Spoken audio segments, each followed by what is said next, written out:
안녕하세요. 오늘 소개해드릴 현대 영웅은 이지문 중입니다. 연세가 한 50대 정도의 계신 분들은 아마 이분의 이름을 들어보신 적이 있을 것 같고요. 20, 30대에 계시는 분들은 조금은 좀 생소한 그러한 이제 이름이 되긴 하겠는데, 하지만 우리나라의 내부 고발을 시작한, 요즘은 이제 내부 고발이라는 용어 대신에 공익제보란 말로 이제 쓰고 있는데요. 공익제보 1호, 내부고발 1호라고 할 수 있는 현대를 대표하는 대한민국의 대표적인 영웅이라고 하겠습니다. 자, 그러면 구체적으로 어떤 역할을 했고 어떤 활동을 했는지, 어떤 영웅적 행위를 했는지 그런 점들을 한번 이제 살펴보도록 하겠습니다.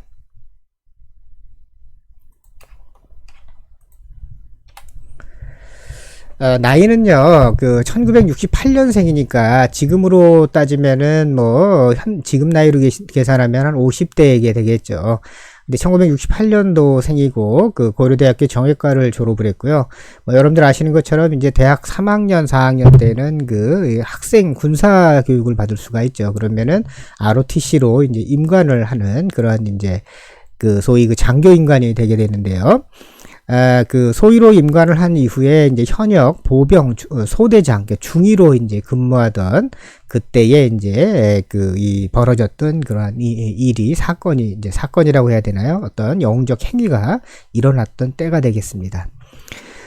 이 배경은요, 1992년 제14대 국회의원 선거가 있었는데요. 요 선거를 한 달 정도 앞두고 군 내부에서 벌어지고 있는 부재자 투표에 대한 비리를 이제 사회에 이제 이렇게 널리 알리고 한 그러한 그러한 분이 되겠습니다. 자, 여기 사진에 보시면 중앙일보에서 이제 실린 사진인데요. 여기 요 분이 이제 군에서 잠깐 나와서 이제 사복을 입고 이렇게 이 소위 양심 선언을 하는 그러한 모습의 이제 사진이 되겠습니다. 이제 시작은 이렇게 됩니다. 이제 1992년 3월 20일 날 밤에요. 한겨레 신문사로 이제 전화를 이제 해서 소위 군 내부에 관한 동향을 이제 군 부재자 투표에 관한 동향을 이제 설명을 하게 됩니다. 그러자 이제 기자가 전화상으로 좀 어려우니까 좀 방문을 해달라라고 해서 근처에 한 30분 정도 지났나 그랬나요? 그 정도쯤 지나고 나서 한겨레 신문사를 방문을 해서 이제 여러 가지 전후 상황을 설명을 하게 됩니다. 근데 기자가 이거는 이제 단순히 신문상으로만 내기가 어려운 상황이기 때문에 양심선언을 좀, 당시에 표현하면 양심선언이겠죠. 이제 양심선언을 좀 해줄 것을 이제 요청을 했고요. 그러지 않아도 이제 이지문 중위는 자기가 이제 양심선언을 할 준비가 되어 있다라고 이제 설명을 했다고 합니다. 그리고는 이제 이틀 뒤인 3월 22일 밤에요. 공명선거 실천시민운동협의회 이 공명선거 실천 시민운동협의회라는 곳에서 시민단체인데요. 이 사무실에서 밤에 기자회견을 이제 진행을 하게 됩니다. 기자회견의 내용은 이런 겁니다. 자신이 속한 소속 부대에서요, 여당을 지지하라라는 내용으로요, 중대별로 또는 계급별로 정신교육이 아주 광범위하게 강압적으로 실시가 되고 있다라는 게 이제 첫 번째 내용이었습니다. 그런데 이제 일부 중대장들이나 이런 분들은 또 이 정치에 군이 개입하는 거는 잘못됐다라고 이제 주장을 하면서요, 이제 교육을 자기는 못하겠다라고 거부를 한 사람도 있었다 그러는데, 그럴 때마다 기무사에, 지금은 이제 기무사라고 부르지만 옛날에는 이제 보안사가 되겠죠. 보안사에서 이제 이 보안반장과 같은 보안사 요원들이, 직원들이 이제 불러가지고 압박을 가하고 그래서 결국은 정신교육을 전군에 아마 이제 실시하게 이제 이렇게 만들었다고 합니다. 군이 이제 직접적으로 참여를 한 거죠. 저도 1987년도 이 노태우 대통령이 하고 김영삼 후보하고 이렇게 이 대통령 선거가 대선이 있었는데요. 12월 달에. 그때 저도 군에 있었는데, 저도 그 당시에 보면은 저희 중대장이 아니라 이 대대장 또 연대장이 여러 번에 걸쳐가지고 정신교육을 실시하면서요. 당시 노태우 후보를 이제 찍으라고 강압적으로 이제 주장을 하기도 했었거든요. 마찬가지로 이제 여기도 이제 이런 일이 이제 벌어진 거였죠. 그리고는 이제 이런 정신교육에서 끝나는 것이 아니라요. 이 소위 이 중대장이나 또는 그 인사계, 그러니까 뭐 지금 원사라 그러나요? 지금은 상사 있죠. 이제 이런 그 하사관 중에 이제 최고의 이 부대 살림을 책임지는 이런 인사계 같은 분들 앞에서 직접 이제 1번 후보에게 이제 그 도장을 이제 기표를 하게 이제 이렇게 강요를 한 거죠. 그리고 그것뿐만 아니라 이 자신의 부대 내에서 보면요. 기표소 하는 투표하는 그 조그만 공간 있잖아요. 이제 그 바로 바깥에서 줄 서 있는 이 장병들한테요. 무조건 1번 찍으라라고 이제 이렇게 투표를 이제 강요하기도 했었죠. 이제 이런 내용을 가지고 이제 자신의 소속 부대에서 벌어진 그런 부정선거, 소위 그 군 부재자 투표에 관련되어 있는 그런 부정선거를 폭로하게 이제 되겠습니다. 요즘은 이제 그 부재자 투표란 말 대신에 지금은 우리가 투표일 한 일주일 전쯤에 소위 아무 곳에나 가서도 우리가 이제 사전 투표라는 형식으로 이제 찍을 수 있잖아요. 근데 옛날에는 부재자 투표라 해서 도장을 이제 기표를 하고 그러면 이걸 우편으로 이제 자신이 속한 주민등록 주거지로 이제 보내는 형태가 되는데요. 근데 이제 이 군대 내에서 이제 직접적으로 군인들에 의해서만 이 선거가 이제 실시가 되었죠. 이제. 이런 것이 이제 굉장한 파급력으로 이제 국가 전체를 뒤흔들게 되는데요. 이에 따른 이제 정부와 또 국방부, 특히 이제 이 대응을 우리가 조금 보면은 아마도 뻔한 대응이 될 것 같습니다. 기자회견이 있었던 3월 22일 날 밤에 기자회견을 했죠. 그 직후에 밖에서 이제 공선협 사무실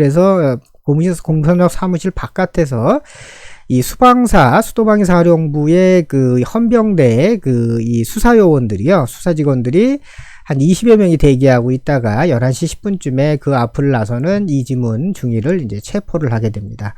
명목은 근무지를 이탈했다라는 이제 명목이었고요. 그리고는 이제 수방사 사령부로 이제 연행을 하고는 거기서 이제 조사를 벌이고 그러면서 여기 이제 구사라고 되어 있는데 죄송합니다. 구사가 아니라 구속을 이제 시키게 됩니다.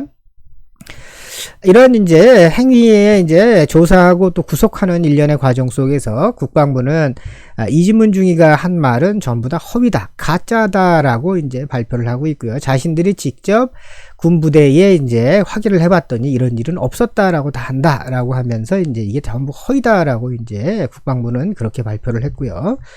또 그러면서 이제 조사를 해봤더니 이지문 중위의 행위라는 이 폭로 행위는 양심선언이라고 명목상으로 되어 있는 이런 폭로 행위는 좌익 세력과 연계가 되어 있는 불온 사상자가 저지른 그런 행위에 불과하다라는 식으로 이제 소위 빨갱이 또 불순분자 또는 운동권 등으로 이지문 중위를 이제 몰아갔다고 합니다. 그런데 조금 여기서 우리가 조금 조금 더 생각해 볼 내용은요.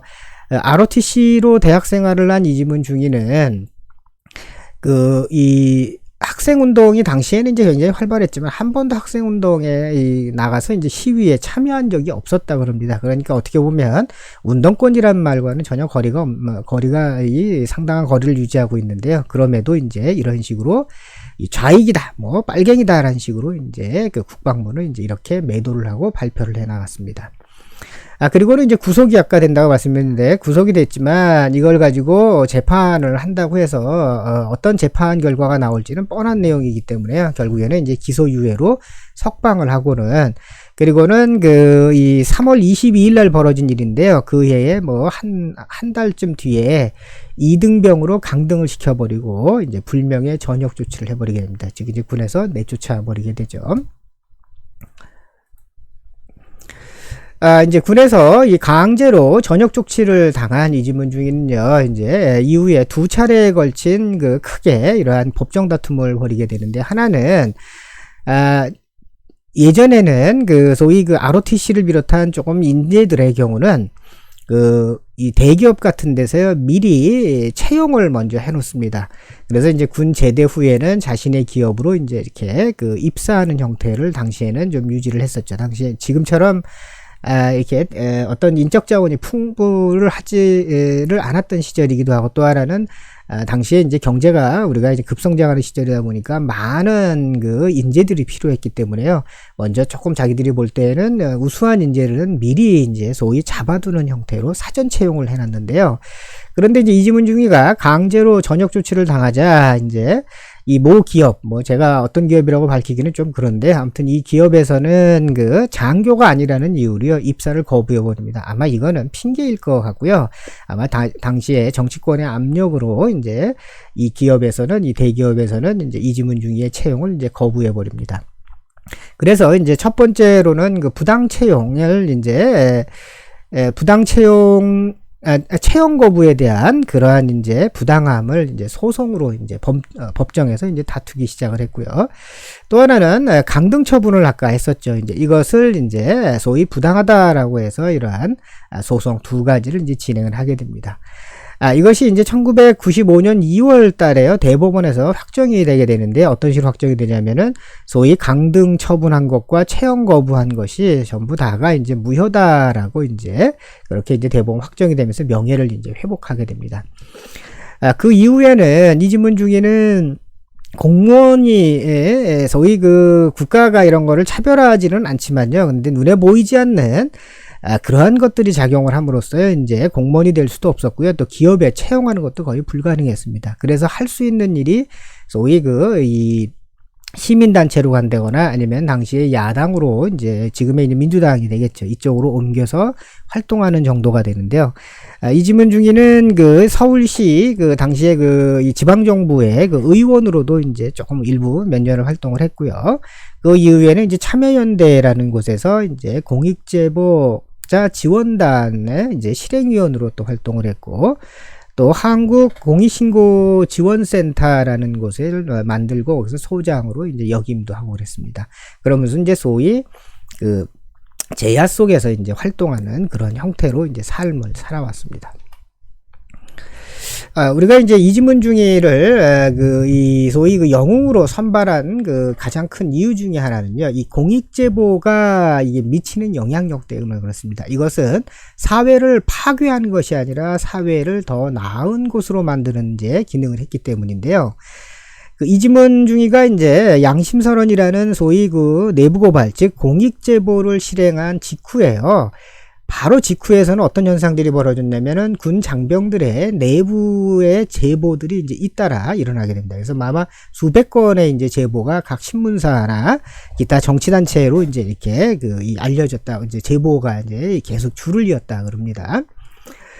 뭐 그 안의 내용을 보면은 아까 이지문 중위가 한 내용보다도 더 심각한 내용들도 많이 있었는데요. 뭐 대표적으로 한두 개 소개를 드리면은, 투표용지에 보면은 1, 2, 3, 4, 5번 이런 식으로 쭉 이제 그 후보자들이 나열되어 있지 않습니까? 그러면 이제 국회의원 후보자가 1, 2, 3, 4도 쭉 있으면은 1번만 놔두고 나머지를 이제 이렇게 접어가지고 가렸다 그럽니다. 즉 1번만 가리고는 거기다가 그 자기네 부대에서는 어떤 장병은 이제 그렇게 제보한 거죠. 가리고는 그 앞에서 거기다가 찍으라고, 이런 식으로까지 이제 강요하는 일도 벌어졌다 그럽니다. 예, 이런 그 군 내부에 전반적으로 벌어졌던 이러한 그 부재자 투표에 대한 비리가요, 군 장병들을 통해서 이지문 중위의 그러한 용기 있는 행동을 통해서 이제 자극을 받아서요, 그 영향을 받아가지고 계속 이어지게 되겠고요. 이런 것들이 이제 군 내부의 비리들을 소위 정치에 개입한 현상들이 이제 이렇게 외부로 노출이 되면서요, 야당과 또 제야를 중심으로 한 이제 규탄 성명들이 연이어 나오고 또 규탄 대회도 계속해서 이제 일어나게 됩니다. 따라서 이러한 그 규탄 성명과 이러한 국민들에 의해서 이끌어지는 그러한 요즘에 촛불혁명을 통했지만 예전에는 이제 운동, 이제 시위도 벌어지고 뭐 이랬죠. 이제 이런 걸 통해 가지고 그 해에 또 12월 그 해에 치러진 이제 4월 16일인데 아까 3월 22일 날 이제 정식으로 이 양심선언이라는 내부 고발을 실시를 했는데요. 그 뒤에 한 달도 안 됐죠. 한 20일 조금 넘고 나서 14대 총선이 이제 국회의원 선거가 있었는데, 이때에 여당이 처음에 목표로는 자신들은 80%가 되게 된다라고 군 내부에서 그렇게 강요를 했지만은 결국에는 이러한 공익제보로 인해서요, 이 당시에 그 여당은 과반을 이제 그 의석을 확보하는데 실패를 하게 됩니다. 이거는 이제 어떤 선거의 직접적인 결과이지만 또 한편으로 보면은 그 공익제보, 이지문 중에 공익제보가요, 이 부재다 투표의 이 방향을 바꿔놓는데요. 그래서 1992년, 그 해죠. 그 해 12월 16일인가 17일인가 하면 요즘 될 것 같은데요. 이 대통령 선거가 이제 있습니다. 이 대통령 선거 때부터는, 이때는 김영삼 후보하고 이제 김대중 후보인가요? 그 다음에 또, 누구죠? 김종필 후보였나? 이렇게 세 사람이서 아마 이제 한 것 같은데, 이 당시에 이제 대통령 선거 때부터는 군 내에서 이제 군내 영내에서 투표를 하는 것이 아니라, 군대 바깥에 있는 일반 부재다 투표소에 군인들이 이제 외출을 나가서요. 거기서 부재다 투표를 함으로써 이제 공정성을 확보하는 그런 계기를 만들게 됩니다. 즉 이제 사회의 어떤 문제를 이제 커다란 문제를 이제 이렇게 뒤바꿔 놓게 하는 이제 변화를 가져온다는 점에서 이지문 중위의 그러한 공익 제보는 아마도 그 상당한 가치가 있는 것으로 평가할 수 있겠습니다. 또 한편으로 보면 그러한 이제 직접적인 그 이지문 중의 영향력뿐만 아니라 새로운 유형의 군사 영웅이죠. 군 영웅이 이제 탄생하는 걸로 볼 수가 있는데요. 우리가 일반적으로 군인이 영웅이다라는 말로 우리가 군인 중에서 영웅을 우리가 칭호를 붙일 때에는 대개 전쟁과 관련된 말로 이제 붙였습니다. 즉 전쟁에 나가서 싸우거나 전투 중에 사망하거나 다치거나 이런 분들을 우리가 소위 군내의 영웅으로 우리가 불렀는데요. 그렇지만 군내의 영웅도 이러한 내부 고발을 통해서 군의 체질 변화를 일으키면서 민주주의를 수호하는 큰 역할을 했기 때문에요. 결국에는 우리가 현대 영웅이 지향하고 있는 살림이라는 것이 사람의 생명만 살리는 것이 아니라 사회적 가치를 살려내는 행위를 했다는 점에서 군 영웅의 새로운 유형이 이지문 등을 통해서 이제 나타난 거로 이제 우리가 볼 수가 있겠고요. 또 하나는 이 소위 영웅적 행위를 통해서 나타나는 그때의 대부분의 경우에 이런 희생, 위험이라는 말들을 우리가 쓰게 되는데요. 그 희생이나 위험이라는 말의 의미는 아까 전쟁에서 부상이나 사망, 죽음과 전사와 같은 이런 죽음과 관련되는 희생으로 흔히는 이 희생의 유형을 그렇게 설명을 했었는데요. 그런데 이지문 중위와 같은 경우에서 알 수 있는 것처럼 이런 부상이나 죽음에서 사회적인 고립으로 이제 이렇게 희생이 있을 수도 있다라는 그러한 희생의 유형도 인식도 이제 변화시키게 됩니다.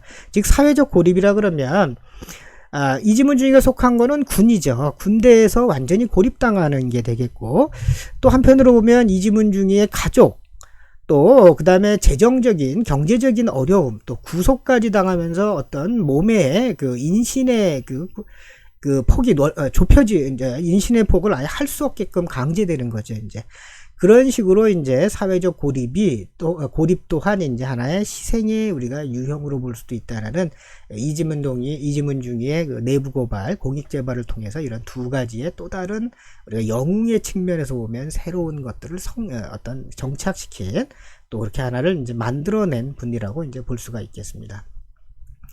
그러면 이제 우리가 이지문 중위를 진짜 영웅으로 평가할 수 있는 근거는 어떤 것이냐면요. 우리가 이 현대 영웅의 어떤 기준점으로 흔히 제시가 되고 있는 게, 첫 번째는 도움이 필요한 사람 또는 사회 또는 사회적 가치, 아까 뭐 민주주의나 또는 어떤 공명한 투명한 선거라면 그런 사회적 가치를 보호하는 행위가 벌어져야 된다는 건데요. 이지문 중에는 이게 일단 해당이 되겠죠. 그 다음에 군대 내에서 그러한 이 부정선거와 관련된 것들을 외부에 알리는 행위는 누구에 의해서 벌어진 것이 아니라 스스로의 자발적으로 이제 그 행위에 참여를 했다는 점에서도 이지문 중위의 행위는 영웅적 행위로 이제 볼 수가 있겠고요. 그 다음에 또 군인의 신분으로요, 군 내부의 비리를 외부에 알린다라는 거는 아마도 위험이나 희생이 분명히 뒤따를 거를 이지문 중위는 충분히 이해하고 있었을 겁니다. 알고 있었다는 거죠. 사전에 이미 알고 있었다는 점에서 그런 행위를 이제 하기 전에 알고 있었다는 점에서 아마도 이 영웅적 행위의 그러한 어떤 그 기준점에 또 부합을 하고 있고요. 그리고는 그 군 내에서 그 자신이 이 양심선언에서 나타나는 그러한 이제 자기 희생이요, 결국에는 누가 대신해 줄 수가 없는 거죠. 그거를 이제 스스로가 어쩔 수 없든 뭐든 수용을 하고 있다라는 점에서도 이제 영웅적 행위로 볼 수가 있겠고, 또 그 다음에 아예 그 이지문 중위 같은 경우에는 그 예견되는 이익조차 있지 않죠. 그렇기 때문에 기대할 수 있는 상황도 아니었기 때문에 그런 점에서도 영웅적 행위라고 이제 볼 수가 있겠고, 또 여섯 번째로는 그런 그 이지문 중위의 내부 고발 행위가요, 진정성이 있었느냐라는 거죠. 이거는 충분히 우리가 평가할 수 있을 것 같습니다. 그냥 자신의 편안한 삶을 살아갈 수 있으면 되는데, 이런 그 선거, 즉 투명한 선거라는 그러한 것뿐만 아니라 민주주의의 초석을 지켜내겠다라는 그런 도덕적인 어떤 의무감을 가지고 있었기 때문에요. 그런 점에서 보면은 이런 인티그리티, 진정성이 충분히 부여가 됐다라고 이제 볼 수가 있겠습니다. 그런 점에서 이지문 중위는 분명히 영웅으로 우리가 볼 수가 있겠습니다. 그런데 우리가 이제 영웅하면 흔히는 아까 말씀드린 것처럼 물리적으로 싸우고 죽고 다치는 것을 흔히 우리가 평가를 하지만요, 이렇게 내부 고발, 즉 공익제보자도 충분히 영웅으로서 우리가 평가할 수 있는 현대 영웅의 한 유형이 되고 있다라는 점들을 여러분들이 조금 기억해 주시면 좋을 것 같습니다. 아마 언제 또 한번 그런 걸 소개해 드릴지 모르겠지만은 그 이후에도 이런 이 내부 고발을 통해서 사회를 투명하게 만들고, 그럼으로써 솔직히 사회가 투명해지면 거기서 파생되는 이익을 보는 그 이익을 가져가는 사람은 결국 우리 국민들이겠죠. 여러분들과 저와 같은 그런 의미에서 보면은 사회를 건전하고 좋은 사회로 만든다는 점에서도 이 내부 고발은 우리가 영웅이라는 칭호를 반드시 부여해야 되고요. 또 여러분들이 그런 점에 대해서도 우리가 뭐하러 그런 짓을 해? 라는 식으로 이제 이 소위 폄훼하거나 조금 무시하려고 하지 마시고요. 오히려 현대에 보면은 이런 내부 고발이 훨씬 더 어려운, 정말 어떻게 보면은 이 영웅 중에서 탄생하기가 아주 버거울 정도로 너무나 어려운 영웅이기 때문에요. 이런 분들이 나올 때마다 우리가 사회에서 더 많은 격려와 찬사를 아끼지 않아야 될 거라고 생각이 됩니다. 자, 오늘은 이 내부 고발 1호로 이지문 중이라는 분을 이제 영웅으로 선정하고요. 이분에 대한 얘기를 간략하게 소개를 드렸습니다. 자, 다음 시간엔 또 다른 현대 영웅이 어떤 사람이 있는지, 그런 사람 중에 대표적인 분들을 또 뽑아서 또 한번 소개해 드리도록 하겠습니다. 자, 오늘 여기까지 아드님은 사회에서 그 현대 영웅 편에 대한 얘기는 여기까지 드리고요. 오늘도 좋은 하루 되시기 바랍니다. 네, 여기까지 인사드리겠습니다. 감사합니다.